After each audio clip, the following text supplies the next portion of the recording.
Di mo'. Questa qui sua moglie?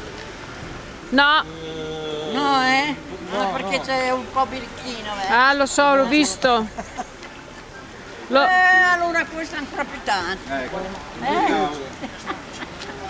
Quello lì è una roba che non si tiene. Meglio perderlo che trovarlo.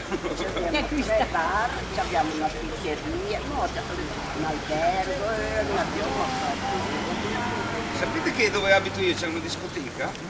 Dove ci vanno gli over 60 ci e insegni, ci danno, che ci danno. a sentire allora. È la verta, quella che è. Si chiama Calypso. Cosa che abbiamo da andare a Calypso? Vanno là e come si tirano le signore anche. Ah sì, Ah, manca a noi, adesso ci vede così perché... Perché adesso sono in salotto, perché quando esco... Abbiamo lavato i piatti e allora abbiamo un po' di... Sabe scagione. Gigio, sei incontenibile. Dovunque vai, importuni le persone. Piove.